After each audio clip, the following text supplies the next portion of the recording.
Hello everybody and welcome to Train Sim World 4. Today we will be driving this Class 801-1 AZUMA from Doncaster to Grantham. Takes some time. I do not want the DRA, I want this. I shall get the doors open, that to forwards, headlights to dimmed, reset AWS. And we're all set to go. So yes, Train Sim World 4 out now. I would perhaps hold on until there's a better sale before buying it. I did a almost 4-hour stream earlier today, which you should definitely watch. If not obviously not in its entirety, because I doubt many people have 4 hours to kill. But just pick bits of it. One of the things I discussed at length was this new overhead wiring, a new rendering of that, which I think just looks dreadful. Especially when you're going at speed, it looks awful. Just looks like they're comically large. And then, this specific route is a bit boring, especially with this unit, the 801s. They're not the most interesting of things. I'm not a massive fan of this track monitor, but I guess I'll live with it for now. I had some issues shifting my my profile over. I had to, in the end, actually manually dig my Train Sim World 3 profile out of the Train Sim World 3 game files and copy it in, and then change the folder access settings of Train Sim World 4, which was interesting to say the least. It would appear that finally Dovetail have changed the file name of the exe to trainsimworld.exe, not Train Sim World 4, obviously, just Train Sim World, but certainly better than TS2 prototype.exe. I can't wait for the mod packs though. Those should really bring these things to life. The Flying Scotsman does look quite nice on first impressions. It actually makes this route bearable and interesting. I cut the volume down. I will raise that back up. Photo mode as well looks quite nice. I had to play around in free roam, or whatever it is, the plonky train down, but I didn't quite understand the attraction, and it didn't work either. Like, I put the train down and it just sat there. There wasn't anything asking where I'd like to take it. Which, is probably I did something wrong there. Put it on the wrong direction or something like that. So I'll wear that, but it wasn't a fantastic first impression. And these trains have some pretty nasty sounds. Ripped straight. I mean, you can hear it now. It's an Electrostar. Like this, if I closed my eyes and you told me what this was, I would say it's a 387 on a Gatwick service. That's what it sounds like. It sounds like we're whizzing over on the quarry lines. So not overly impressed with the sounds of the 801. I can't comment on the sounds of the Flying Scotsman because I don't know what they are. I audibly heard some very clear ripped sounds from the Jubilee, but I mean, if they sound very, very similar in real life, which I doubt, but benefit of the doubt. There are some other minor glitches, like the PIS doesn't work. London King's Cross West Riding Limited overlapping. I doubt this would have any information on the driver's display on which named service this is. There were issues with the pantographs on the long units. Only on the 9-car units, only the front pantograph would always be raised, regardless of whatever you did with the back one. The internal PIS clocks can't display 0, they just display a blank space instead. Just trim that down a bit. And on the side, they're blank.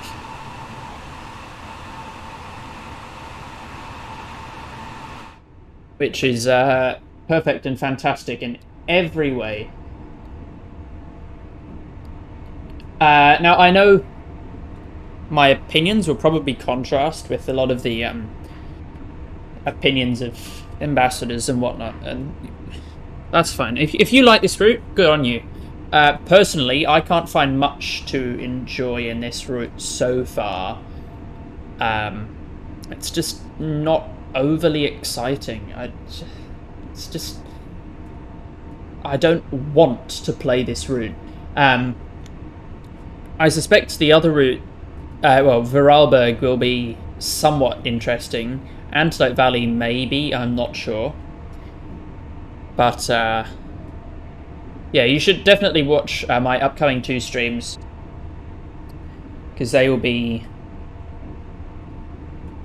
basically just on Antelope Valley and Vorarlberg, and they are also my first look. That's why I haven't played Antelope Valley or Vorarlberg yet, because I want to save my initial reactions for the respective videos. Also, I can't comment at this stage on the quality of the layers because we don't have access to them. And likewise, I've got no mods installed. This is completely vanilla, and I haven't played around with my INI settings yet, although I suspect I will at some point.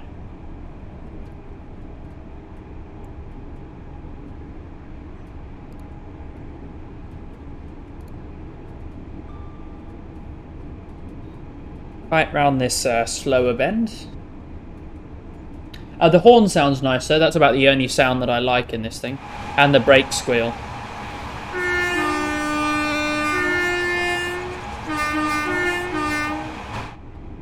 So that's alright. If you're wondering why I'm still getting those notifications, it's because my profile wasn't saving, because the game didn't have the permissions to save files into my OneDrive, and for some stupid reason all of the profiles are by default saved into my games folder, which is on OneDrive, which is fine. I mean, it means I can copy them over to other devices, but it also means that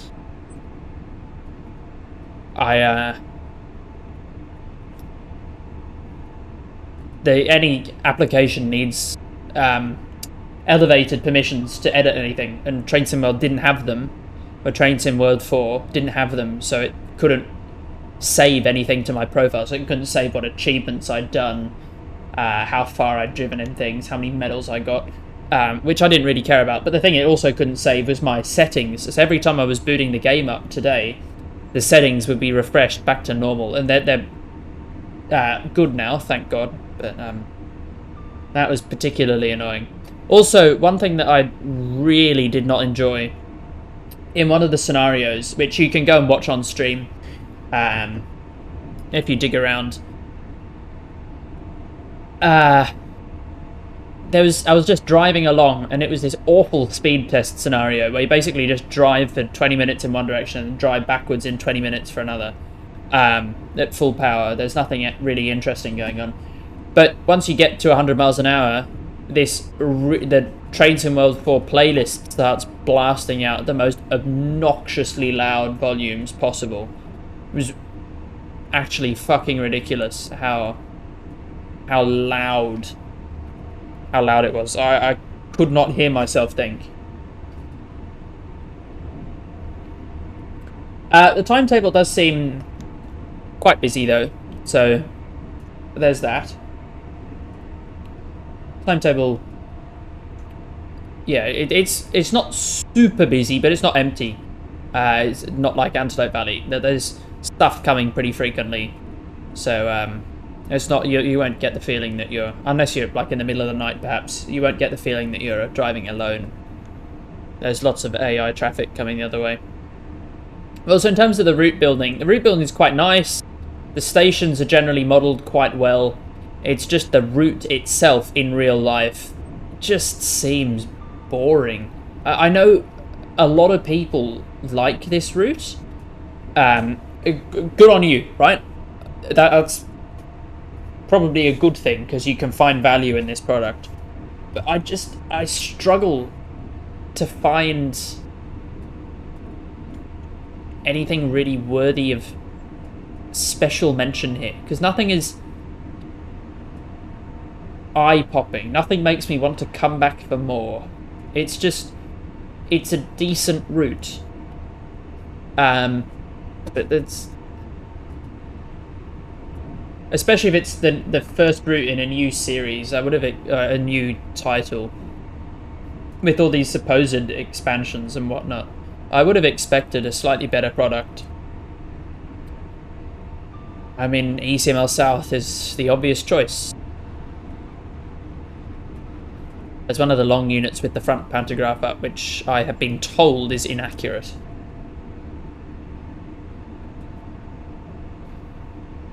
I believe... Is this where the flat crossing is? Yes. I think? No, it isn't. No, that isn't. That's the flat crossing.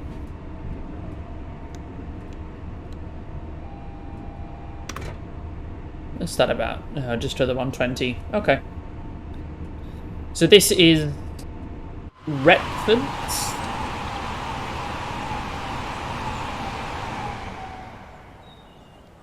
I believe. Could well be wrong. Yes, Retford. It's quite well modelled. Just need to watch that I don't get tripped out by anything, because there's no outside warnings, which could be something I've done.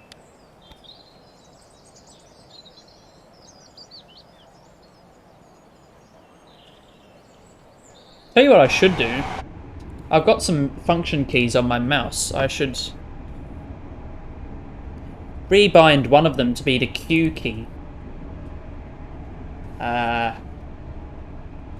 Glorious. There we go. Yep, so there's another train. So you can see it's relatively busy. Number 4.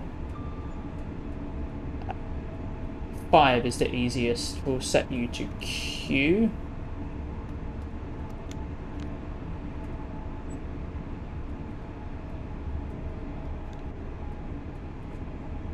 And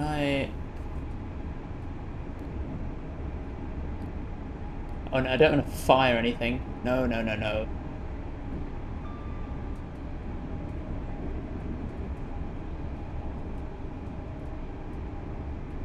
Right, so you just press Q now. Great, okay. So I can reset safeties from my thumb on the mouse. That will be very helpful, and I'm surprised I haven't done that earlier. Sometimes I surprise even myself with my genius. Sorry. To quote the great JC, the big racist unsufferable oath. Right. But you can see what I mean about the overhead wires. I mean, they weren't great in Train Sim World 3. They gave the anti-aliasing an absolute nightmare.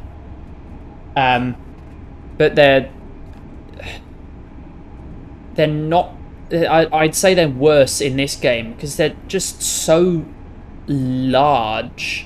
They're so thick, and they're rendered so thick for so far away. But the supports that support the overhead wires render in very slowly. Or they take a much longer to render in, and you can only sort of see them when they're right in front of you.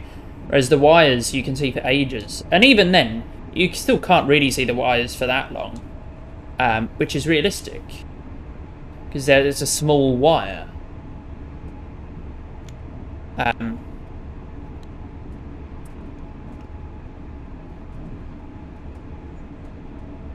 But it especially when there's the two wires crossing over, it looks so ridiculous.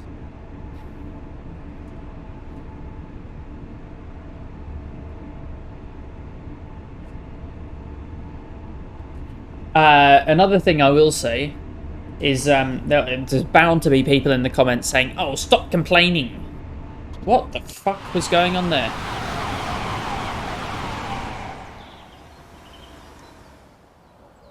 Oh, nothing. That was just my eyes playing tricks on me. Can't fault Dovetail for that one.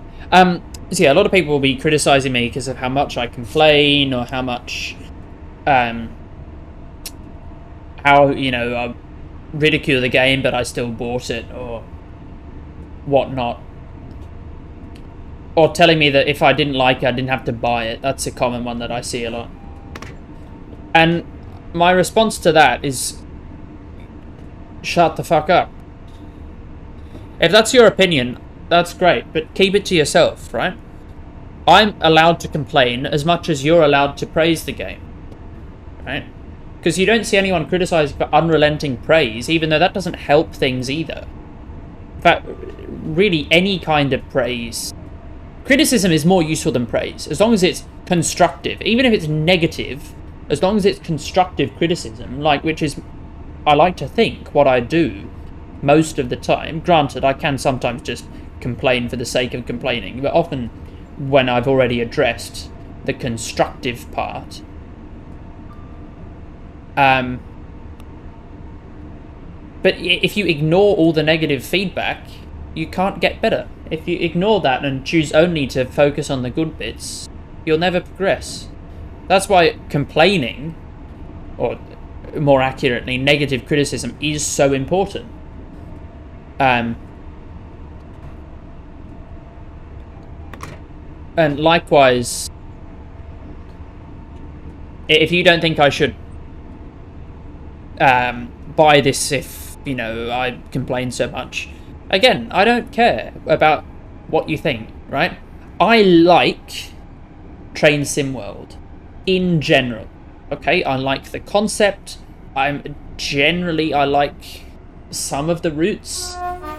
It's just the way Dovetail treats their customers disappoints me.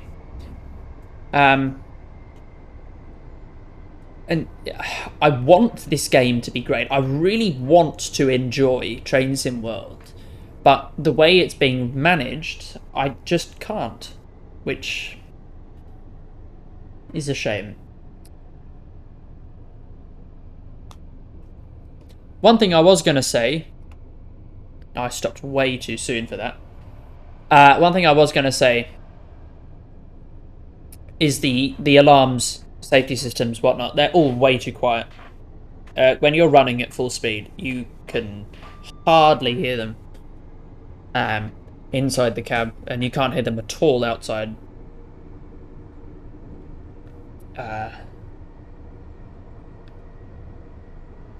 And about the game generally, not specific to the East Coast mainline, the new UI, they prattled on about accessibility, and that's great, right? We should be trying to make everything accessible to everyone. No problems with that. But the new UI, like if I come across, this screen hasn't changed really, except this. I don't quite understand what that does or what the purpose of this. This is a nightmare. I have no accessibility issues. I don't know what the correct term is, but this is a pain to look at. It wasn't. It was fine in the previous game. Why bother changing it? Right, like this. I get it, so that you can contrast between what's selected and what isn't. But what's wrong with having everything white and then making it blue when you select it, making it transparent in this case when you select it? And a lot of the UI is like this, with lots of transparency, but it just makes it harder to make things out, and harder to see like what is part of the UI and what is just artwork or clutter or something. It's quite hard to use, unfortunately, and I'd be interested to hear what the feedback of people with accessibility concerns, shall I say, think of the changes. Yeah, see here, like this is so nasty to look at with the overhead wiring. So nasty. You look at that, and it just looks dreadful. Like, I sort of understand why they've done it, but the execution is poor. So what are we behind?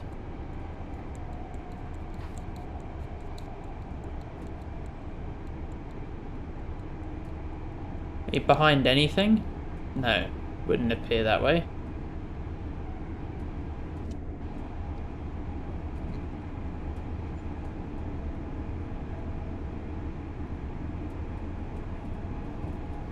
Are we going to pass through, where are we going to pass through? Let's have a look at the map. Yeah, New York North Gate, and then Grantham. We've already passed through Retford. So the stations, all 5 of them, are quite well modelled. It's just a shame there's a...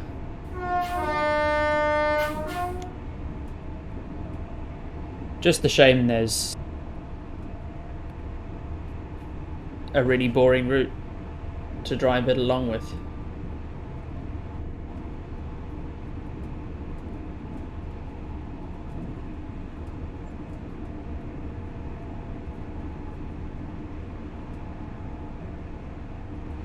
Where's the other end of this neutral section? Okay, I don't know. Oh, okay, would have been just past here. Okay.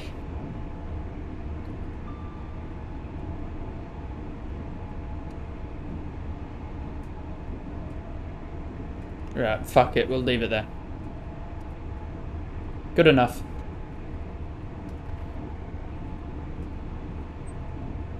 So this, I believe, is Newark, maybe?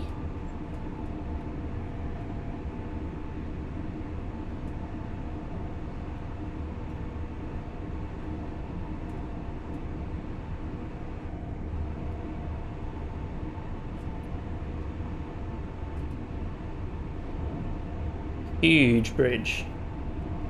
Oh, that's a 100 zone.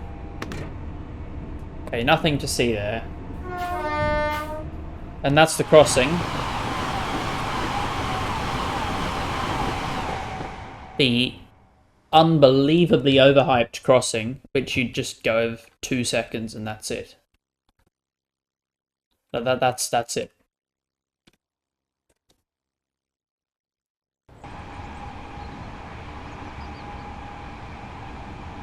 Oh my good lord.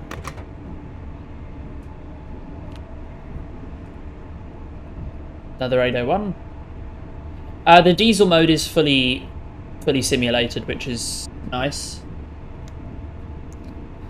And the trains can actually get to reasonable speed on that diesel mode, which is also nice.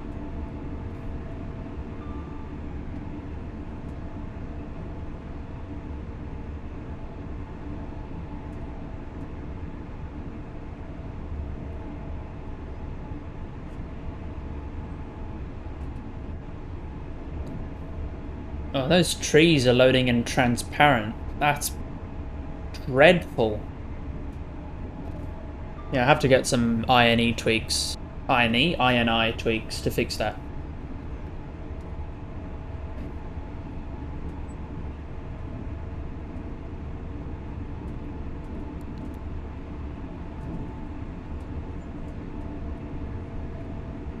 And I'm just trying to think of new features to talk about.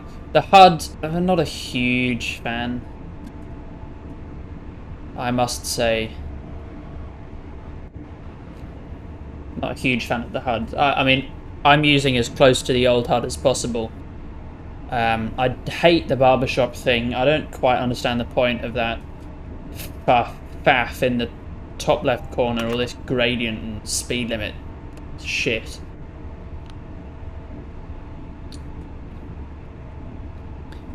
Track monitor, neutral too. Be nice if they showed stations on it.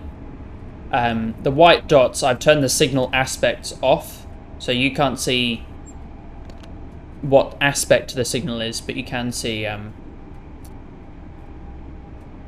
where the signals are. I don't quite understand why I keep getting knocked up with adverse signals. Not knocked up, that's a bad choice of words.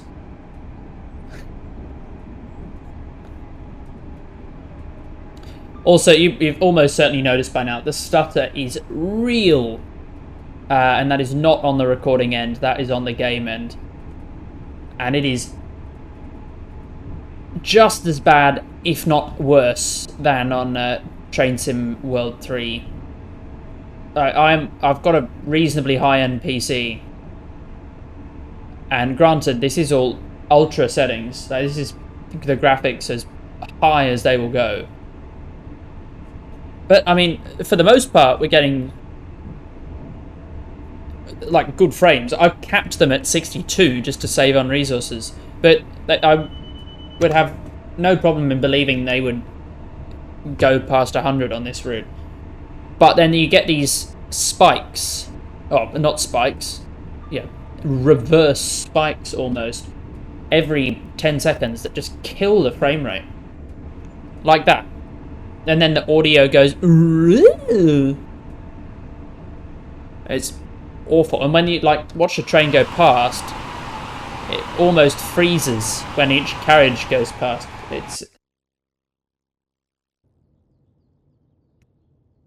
And whenever I jump back into the cab, the game freezes.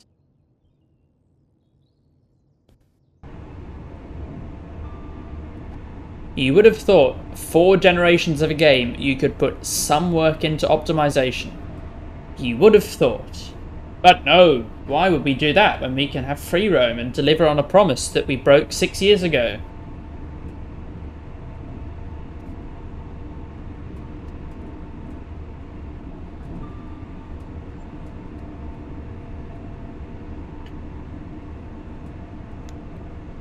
Getting close to Grantham now. Maybe 3 and a bit minutes. And we're due in 4 minutes.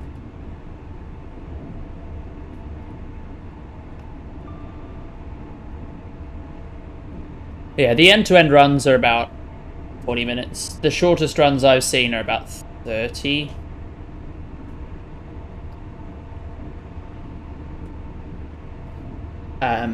Although they could well be shorter than that. Of course, you do get both subtypes. You get the 9-car and the 5-car units, which is good. A little bit of variety.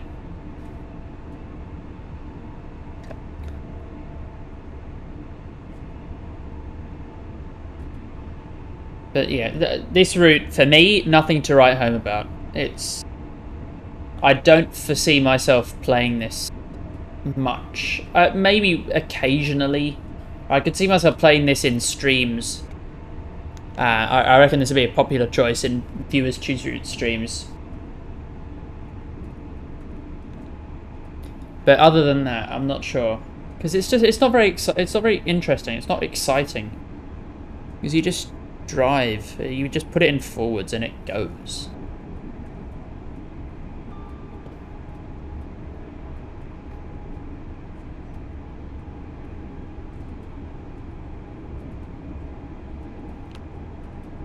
And these trains are deeply uninteresting from a driving perspective. A Class 91 and HST. I know we do have HST lasers, by the way, I'm aware of that. But a 91 would really be the saving grace of this route. That would make it playable for me, really, in the long run. But I mean, I hope someone can come out and do ECML South on the livery designer, and I understand that is a slightly selfish viewpoint. But there are so many talented mod creators out there. I'm sure there'll be a community forming over an ECML South formation, because there have been so much discussion about that. And a lot of people already are somewhat familiar with the unofficial editor, and we'll see how transferable the skills are across.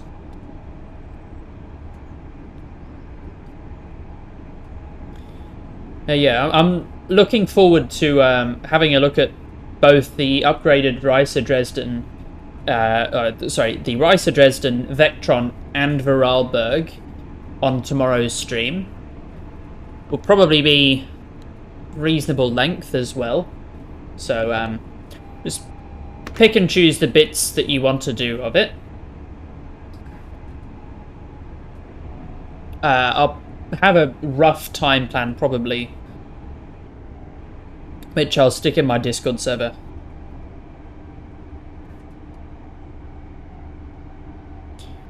But yeah, overall, I'm underwhelmed by this route. I mean, actually, I'm not underwhelmed. This is what I was expecting. Reasonably well modelled, bad sounds, train a bit boring, and the route overall a bit boring. That's what I was expecting, unfortunately. Now you get to an interesting bit of actually stopping. Oh, for fuck's sake. And they told us that we could turn driver assist off completely, but we still can't. I have safety system advice turned off completely, but it doesn't do anything. Also, the emergency brakes on this are pretty bad. Be nice if you stopped.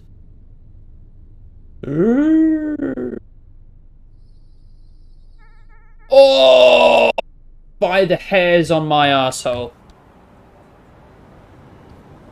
But the door's in the platform, so I'm counting that. That is... Oh!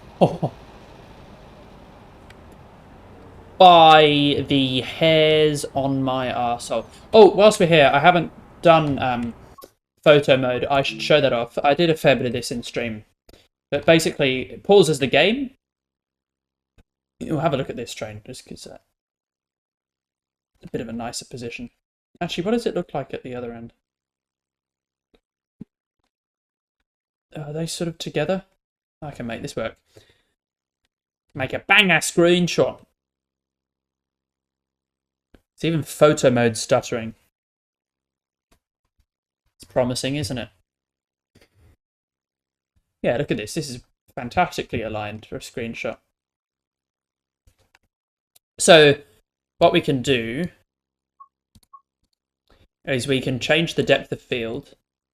And if you remove it, then there's more blur. So focal point is blur, basically. But if I leave it there, you can see depth of field, 0, is very blurry. 100 is no blur. So that is sort of controlling the blur to some extent.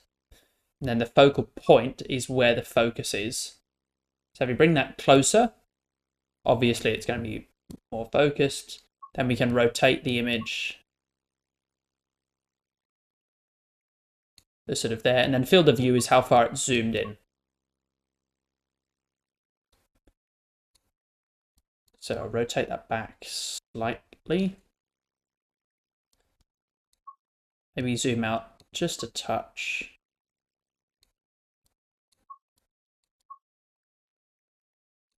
And so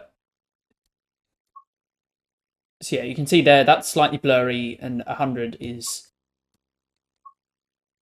very blurry. Not blurry at all, sorry. But yeah, we'll try and get that nicely focused on the fronts. And then we press F to hide the overlay. I'm not sure what the console controls for that. And I'm not going to bother saving this to the Dovetail special platform. Just going to save it to my screenshots folder. And that is photo mode. Just press escape and you jump back in.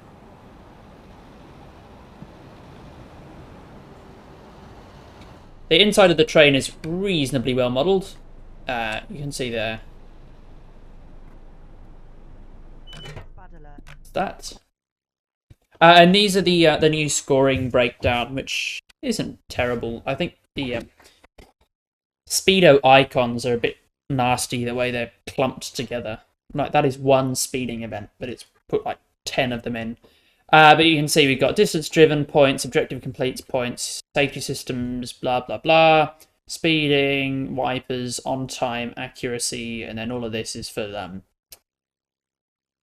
shunting stuff. And then we got the new medal stuff, which so far everything I've done I've got platinum in, so it's particularly, you know, it's not a challenge. If you're into medals, which I'm not, then it is pretty easy to get platinum in most things.